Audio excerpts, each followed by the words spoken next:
Welcome back to the Deep Dive. Today is January 18th, 2026, and if you've been anywhere near the news this morning, you probably did a double take. A major one. Usually when we talk about these huge diplomatic rifts, looming trade wars, we're looking east towards Beijing, maybe Moscow. We're sort of used to that friction. We are, but this isn't that. Not at all. Today, the geopolitical map just got, completely rewritten overnight. And the friction is happening right in the heart of the Western alliance. It really is one of those where were you when moments, especially for NATO. We aren't talking about a disagreement over cheese quotas or digital taxes. Yo. We are looking at a massive diplomatic schism between the United States and some of its oldest, closest European allies. And it's not simmering, it's boiling over right now. We have so much ground to cover in this deep dive. The sources we pulled for you today paint a picture of a crisis that is... it's so multi-layered. We've got trade tariffs, military deployments. And a fundamental disagreement about what sovereignty even means in 2026. Exactly. So let's start with the hard news that dropped this morning. What exactly did President Trump announce? He dropped a hammer. A big one. A very big one. Specifically, a 10% tariff on goods from a very targeted list of European nations. And we're not talking about small economies here. No, we're talking about the United Kingdom, France, Germany, the Netherlands, Sweden, Finland, Norway, and of course, Denmark. That is a huge chunk of the European economy. Yeah. Germany alone is an industrial powerhouse. Yeah. Usually when we see tariffs, there's a preamble, right? Right. A reason. Right. Something like stop dumping cheap steel or change your car subsidies. Yeah. But what's the justification here? Because looking at the data, this just doesn't seem to match up with a typical economic grievance. And that's where this whole thing goes from a trade dispute to something that, feels like it belongs in a techno-thriller novel. Right. This has nothing to do with manufacturing. These tariffs are explicitly linked to the United States' desire to acquire Greenland. The president was crystal clear. The tariffs are a direct response to those specific nations deploying military forces to Greenland just last week. So just to be absolutely clear for you listening, this is a real estate dispute that has escalated into a full-blown trade war. It's an acquisition attempt, really. The ultimatum is straightforward. The tariffs kick in on February 1st. February 1st. And if the situation isn't resolved, and by resolved, the White House means the U.S. successfully purchasing Greenland, the pain dial gets turned up. To what? On June 1st, those tariffs jumped to 25%. That timeline is incredibly tight. February 1st is just weeks away.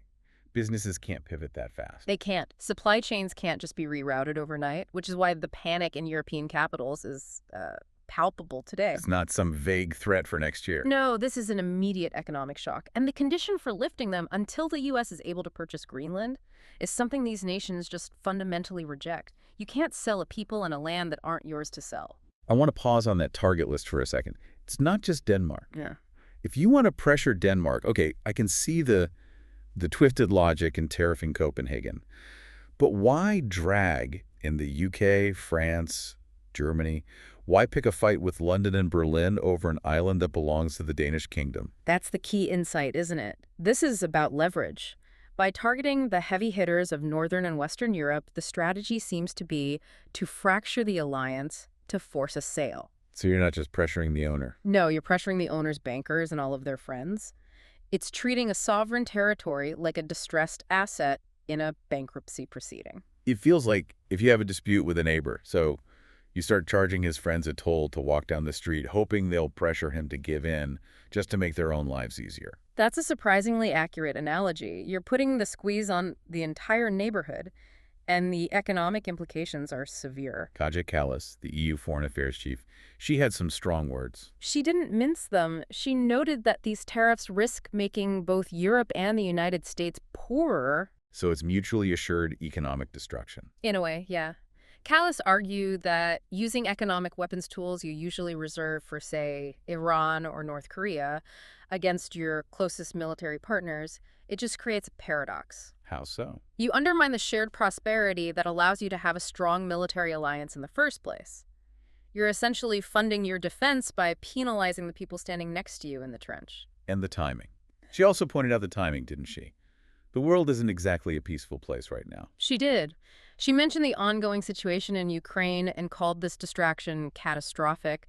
She argued the only people benefiting from this division are in Moscow and Beijing. I think I saw the direct quote. She literally said China and Russia must be having a field day watching the West tear itself apart over this. Okay, so we have the economic gun to the head. But let's back up to the catalyst. Why did this blow up this week? You mentioned troops. What actually happened on the ground? Right, so this all centers on boots on the ground.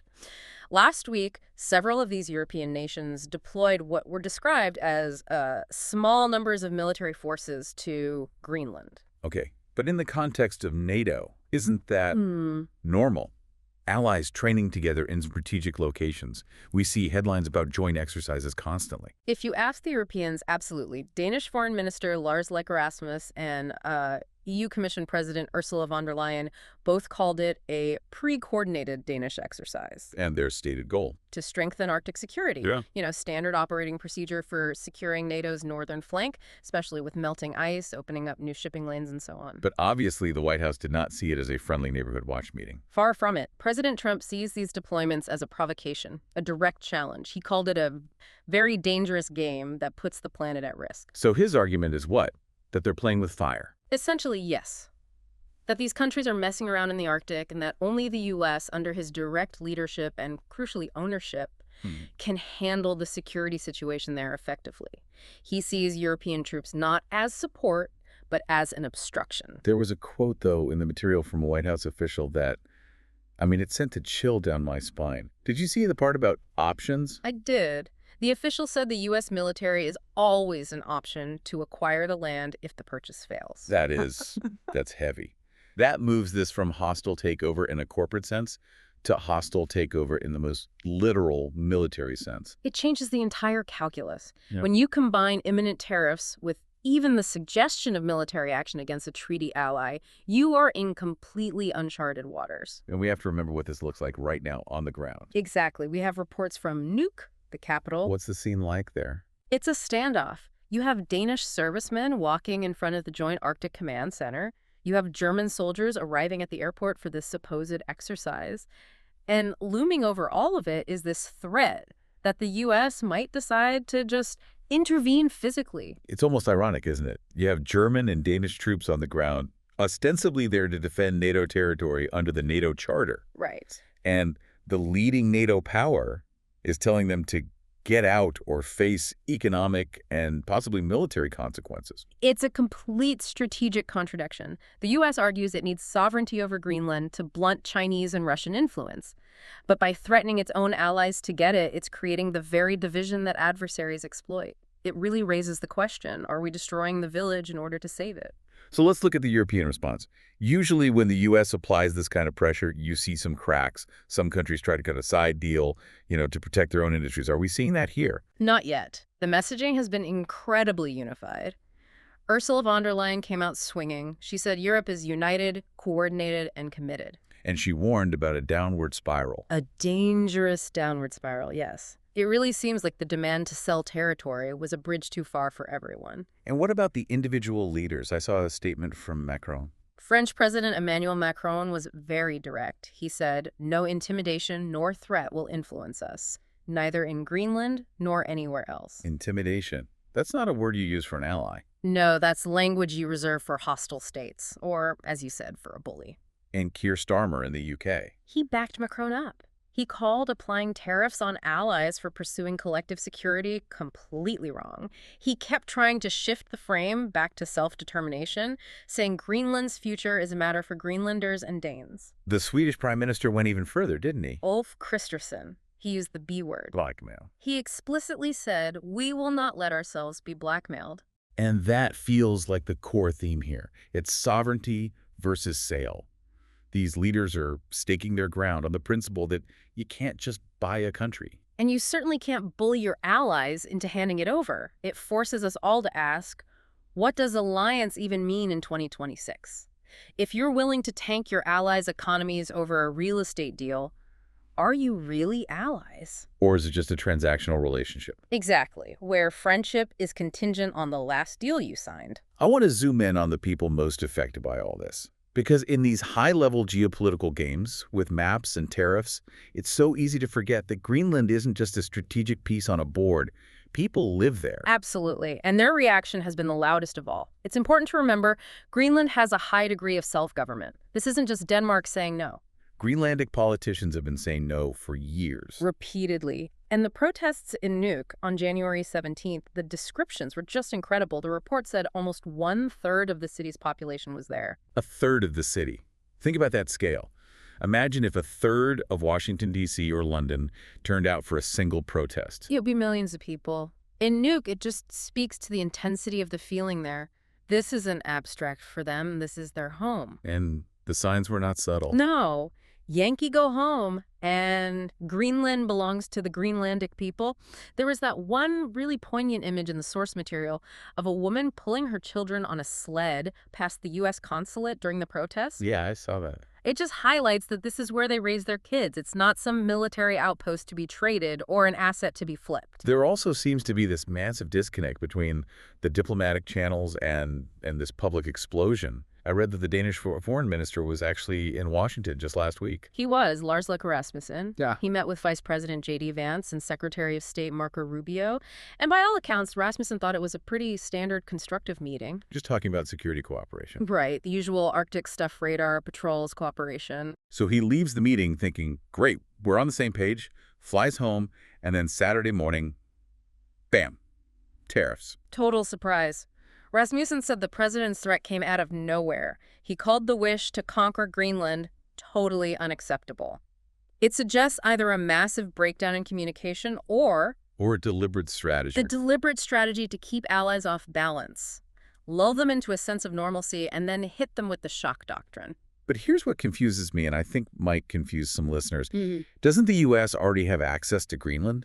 We have a base there, right? We do. The Pituffik Space Base, which used to be called Thule, there are about 150 American troops there right now. And that's based on an old agreement. A defense agreement from 1951. We've had access for defense purposes for decades. It's a crucial early warning site for missiles. So if we have the base, and we have the troops, and we have the treaty, what's the gap? Why isn't that enough? Denmark even tried to bridge that gap recently. Just last year, Copenhagen announced a $6.5 billion Arctic defense package. And that was in response to U.S. complaints. Specifically in response to U.S. complaints about security gaps in the Arctic.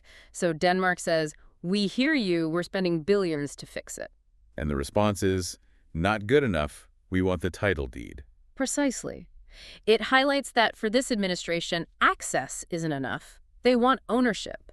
Trump has said repeatedly that only U.S. sovereignty can ensure security. It's a fundamental disagreement on how security even works. Is it through alliances and trust? Or is it through direct control where you own the land the line is drawn on? Now, usually when a president makes a big, bold move like this, even a controversial one, there's a rally around the flag effect at home. The party lines harden up. Is that what's happening here? Not at all. This has exposed a huge fracture within the U.S. government itself. We're seeing the executive branch and the legislative branch completely at odds. I saw a bipartisan group of lawmakers actually went to Greenland. Yes, Senators Jeanne Shaheen, a Democrat, and Tom Tillis, a Republican. That's a key bipartisan. They went there, they met with Danish officials, and they released a joint statement that was, well, it was pretty scathing. They didn't mince words. No. They said there is no need or desire for a costly acquisition or hostile military takeover. That's incredibly strong language from sitting senators about their own president's policy. And it's moving beyond just words. It is. Senate Minority Leader Chuck Schumer announced that Democrats will introduce legislation to try and block these tariffs. But can Congress actually stop a tariff? I thought the president had pretty broad powers there. Well, that's the constitutional battle now brewing in the background. Usually the president has leeway on tariffs for national security, but Congress controls commerce. If they pass legislation and the president vetoes it, we're looking at a constitutional showdown on top of the diplomatic one. Okay, let's just recap the board here. We have a trade war starting in weeks that could devastate the Western economy. We have a military standoff in the Arctic. A fractured NATO alliance, and a domestic political battle brewing in Washington. It's the perfect storm. The Greenland gambit, and the stakes couldn't be higher. We aren't just talking about the price of your cheese going up, we are talking about the cohesion of the West. So if these tariffs go into effect, what does the world look like a year from now? It looks different. It looks like a fundamental reshaping of transatlantic relations, a shift to a world where everything is transactional, where history and shared values matter less than the deal of the day. It validates the idea that if you're big enough, you can force your friends to do what you want. Exactly. And it brings us back to that core question. The value of an alliance. Because if you can slap tariffs on your friends and threaten military force because they won't sell you a piece of land, Then the word ally starts to lose its meaning. it sounds more like vassal. And that's what we need to watch as the calendar ticks toward February 1st. Are we moving toward a world where territory is just another commodity to be leveraged? And if so, what happens to the countries that don't want to be sold? A sobering thought to end on. We will obviously be keeping a very close eye on the Arctic for you as this develops. Thanks for listening to The Deep Dive. Stay curious and stay informed. See you next time.